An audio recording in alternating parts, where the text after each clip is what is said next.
Hallo Freunde! In der heutigen Ausgabe werden wir mehrere unterirdische Städte der Welt behandeln. Schauen Sie sich das Video bis zum Ende an und schreiben Sie Ihre Eindrücke, Schlussfolgerungen und Kommentare unter das Video. Ich wünsche Ihnen eine angenehme Unterhaltung. Die meisten modernen Städte sind hoch aufragend, die Menschen bauen gerne hohe Gebäude, was viel Platz spart. Stellen Sie sich vor, Sie leben auf einem kleinen Stück Land und die Bevölkerung wächst ständig. Wo bauen? Nach oben natürlich. Wie wäre es mit dem Versuch, die Richtung zu ändern? Wir möchten Sie keineswegs dazu ermutigen, in die U-Bahn der Geschichte zu wechseln, aber es gibt einige Beispiele für antike Untergrundstädte, die viele Geheimnisse verbergen. Wagen Sie es, mit uns eine Reise in den geheimnisvollen Untergrund zu unternehmen. Lass uns gehen. Derinkuyu in Kappadokien, auf dem Gebiet der heutigen Türkei, gibt es etwa 50 unterirdische Städte, die bekannteste davon ist Derinkuyu.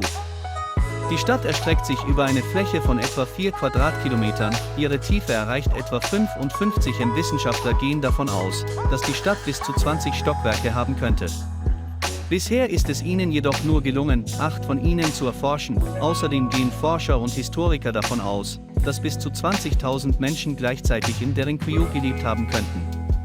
Bewohner mit Nahrungsvorräten und Haustieren. Ja, das alles unter der Erde. Der Ursprung der Stadt ist immer noch umstritten.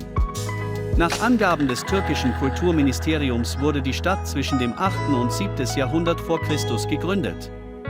Sie wurden von friesischen Stämmen gegründet, die sich in der Gegend niederließen.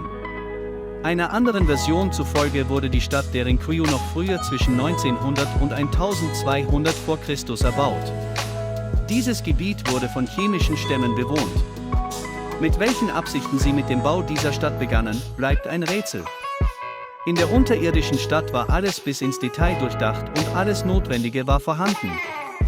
Die Bewohner errichteten 52 Lüftungsschächte.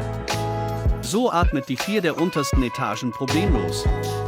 Durch diese Schächte wurde das Wasser bis in eine Tiefe von 85 m abgeleitet, drang bis zum Grundwasser vor und diente als Brunnen. Gleichzeitig wurde die Temperatur gesenkt, die bei rund 15 Grad lag. Ja, die Hallen, Tunnel, Räume und alle Räume in der Stadt waren gut beleuchtet. In den obersten Stockwerken im 1. und 2. Stock befanden sich die Kirchen der Schule, Getreidelager, Lager und Vorratskammern, Küchen, Esszimmer und Wohnzimmer mit Schlafzimmern, aber auch Ställe, Viehställe und Weinkeller. Im 3. und 4. Stock befanden sich Waffen, auf 8 Etagen befanden sich Lagerräume, Wachräume, Werkstätten und verschiedene Produktionsanlagen, ein Versammlungsraum für ausgewählte Familienmitglieder und Vertreter verschiedener Gemeinschaften. Historikern zufolge lebten die Menschen jedoch dauerhaft im Untergrund. In dieser Frage sind sie unterschiedlicher Meinung. Erste Wissenschaftler glauben, dass das Volk der Derinkuyu nur für landwirtschaftliche Arbeiten an die Oberfläche kam. 2 sind überzeugt, dass die Menschen an der Oberfläche in kleinen Dörfern lebten, in der Nähe des Untergrunds versteckten sie sich nur bei Überfällen und Angriffen von Feinden. Auf die eine oder andere Weise birgt der Derinkuyu über 600 unterirdische Geheimnisse. Die Korridore hatten an verschiedenen Stellen geheime Ausgänge zur Oberfläche, darunter auch an der Oberfläche gebaute Häuser. Das Volk der Derinkuyu führte bis zum 8. Jahrhundert ein aktives Leben. Ein Jahrhundert später verließen sie jedoch die unterirdische Stadt. Der Grund ist bis heute unklar. Lange Zeit blieb die Stadt verlassen und heruntergekommen, bis sie 1963 rein zufällig entdeckt wurde. Einheimische Bauern und Bauern, die sich des historischen Wertes dieser Entdeckung nicht bewusst waren, nutzten diese gut belüfteten Räume als Gemüselager, und so war es auch bis dahin. Wissenschaftler und Forscher übernahmen die unterirdische Stadt. Heute kann jeder Derinkuyu besuchen. Ja, Salzbergwerke, große Salzbergwerke in Polen, begannen im fernen 13. Jahrhundert zu bauen. Bis in die zweite Hälfte des 20. Jahrhunderts wurde dort Salz abgebaut. Du denkst, wir reden hier von einer dunklen Mine, ganz und gar nicht, denn die Innenräume hier erinnern eher an das Zwergenreich Erebor. Die Schönheit dieser ummauerten Stadt tief unter dem Berg war wirklich legendär. Einst Touristen schauten im 15. Jahrhundert in die Minen. Der Zutritt zum Inneren war nur den bedeutendsten Persönlichkeiten gestattet, die die Genehmigung des Königs durch seine handschriftliche Unterschrift bestätigen mussten. AK, welchen Sinn hatte es, dass sie den Salzabbau ausschließlich zu Studienzwecken verfolgten? Im 18. Jahrhundert wurde eine Bergbaugrube mit Plattformen ausgehoben. Diese ermöglichten Ausflüge und zu Beginn des 19. Jahrhunderts stieg die Besucherzahl auf mehrere hundert.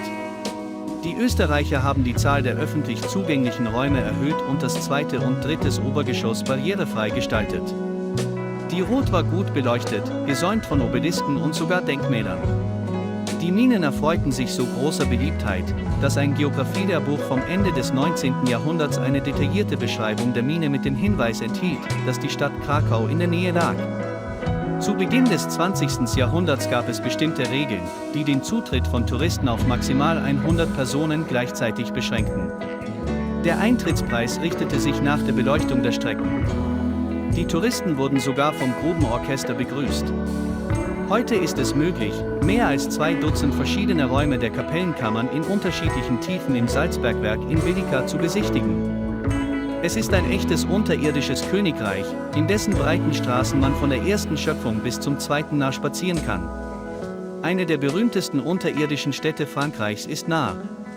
Es liegt unterhalb der gleichnamigen Stadt in der Provinz Picardie. Heute kann jeder Interessierte diese unterirdische Stadt besichtigen. Im Norden Frankreichs gibt es weitere solcher unterirdischen Schutzräume. Sie wurden von den Anwohnern selbst gebaut, damit sie sich bei häufigen Angriffen in der unterirdischen Stadt verstecken konnten.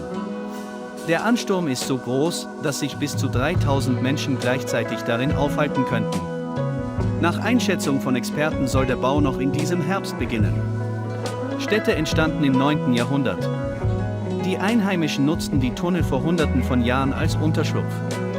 Manchmal mussten sie sich mehrere Monate lang unter der Erde verstecken. Das einzigartige Schornsteinsystem gilt als die größte Attraktion der unterirdischen Stadt. Diese sind so konstruiert, dass sie die tatsächliche Lage der unterirdischen Räume nicht verraten. Innerhalb weniger Monate konnten die Anwohner ihre Häuser heizen, Essen über dem Feuer kochen und so den anderen immer einen Schritt voraus sein.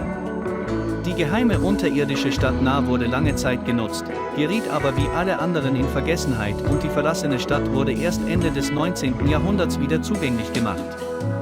Neue Erkenntnisse und Entdeckungen haben die Wissenschaftler umgehauen Netz aus unterirdischen Straßen und Gehwegen des Platzes, der eine Länge von 2 Kilometer und eine durchschnittliche Tiefe von 33 Metern erreichte. In einem der Gebäude befand sich sogar eine Kariskirche. Im Süden Irans im Persischen Golf liegt die kleine Insel Kish, ein echtes Spa-Juwel, das zu den beliebtesten Ferienorten zählt, doch uns interessiert etwas ganz anderes als die Strände. Unter der Stadt Ki befindet sich eine alte unterirdische Stadt. Rattenwissenschaftler schätzen, dass dieses System unterirdischer Gänge vor mehr als 2500 Jahren gebaut wurde. Ursprünglich diente es als Wasserversorgungssystem. Die unterirdische Stadt ist unglaublich groß, ihre Gesamtfläche beträgt etwa 10.000 Einwohner. Quadratmeter der Herbststadt Karis ist ein riesiges altes Aquädukt. Einige Forscher glauben, dass das Wassersystem 1000 Jahre nach seiner Erbauung bereits stark abgenutzt war und anders genutzt wurde, wie es den Bewohnern der Altstadt vor mehr als 5000 Jahren gelang, so große Tunnel und Durchgänge zu bauen. Auf diese Frage haben Wissenschaftler noch keine Antwort gefunden. Antwort: Vor einigen Jahren wurde mit einem umfassenden Umbau der gesamten Anlage begonnen. Danach sollen unterirdisch Geschäfte und verschiedene Touristenattraktionen eröffnet werden. Und die Unterhaltungseinrichtungen der alten Bewohner der Insel Kish wären wahrscheinlich sehr überrascht, wenn sie von so etwas hören würden. Auf dem Territorium der italienischen Stadt Orvieto gibt es einen Eingang zu riesigen unterirdischen Siedlungen. Diese gelten als eine der spektakulärsten der Welt. Diese Stadt wurde im 8. bis 3. Jahrhundert vor Christus von den Etruskern an der Stelle der heutigen Stadt Orvieto gegründet. Die große etruskische Stadt Volscinia breitete sich aus, ursprünglich dienten die Labyrinthe als unterirdische Verbindungen, was die Reise an die Oberfläche erleichterte. Später begann die Stadt jedoch zu wachsen. Unter der Erde wurden Mühlenställe gebaut, die nach und nach als Unterschlupf genutzt wurden. Räume, die als Regenwassertanks dienten, sind bis heute erhalten geblieben. Es wurden auch mehrere Weinkeller entdeckt und einst befanden sich unter der Erde Handwerksbetriebe. Sogar eine alte Olivenölfabrik. Der seltenste Fund der Archäologen waren jedoch die Gräber aus prähistorischer Zeit. Bis heute ist Orvieto eines der am besten erforschten unterirdische Städte der Welt. Unterirdische Kanäle extern. Auf dem Territorium Großbritanniens gibt es eine ganze Reihe geheimnisvoller unterirdischer Tunnel und Labyrinthe. Die unterirdischen Kanäle unter der Stadt Exeter sind enge Gänge mit niedrigen Decken und völliger Dunkelheit. Der Besuch dieser Orte wird Menschen mit Klaustrophobie nicht empfohlen. Aus Sicherheitsgründen müssen alle Besucher Schutzhelme tragen. Unterirdische Gänge in Exeter wurden bereits im 14. Jahrhundert gebaut und dienten als Wasserleitungen aus Bleirohren. Während der englischen Revolution im 17. Jahrhundert wurde durch den Tunnel Frischwasser in die Stadt gebracht. Die meisten Rohre wurden zum Umschmelzen geschickt, die Tunnel wurden teilweise zugefüllt und leer gelassen. Übrigens hinderten weder die Rohre noch die Einstürze die Einheimischen daran, diese engen Passagen als Schutz vor Pest und Bombardierung zu nutzen. Pilsener Untergrund. Der historische Untergrund von Pilsen ist eine echte unterirdische Stadt. Es besteht aus unterirdischen Gängen und Labyrinthen, die hier etwa im 14. Jahrhundert angelegt wurden. Derzeit befindet sich die Pilsener U-Bahn direkt unter dem historischen Stadtzentrum. Es besteht aus engen Korridoren und kleinen Räumen. Diese wurden früher als Lager, Werkstätten und Keller genutzt. Die Länge der unterirdischen Gänge beträgt 19 Kilometer. Zusätzlich zu den geheimnisvollen Gängen, die in das weiche Gestein gehauen wurden, diente der Untergrund auch als Unterschlupf.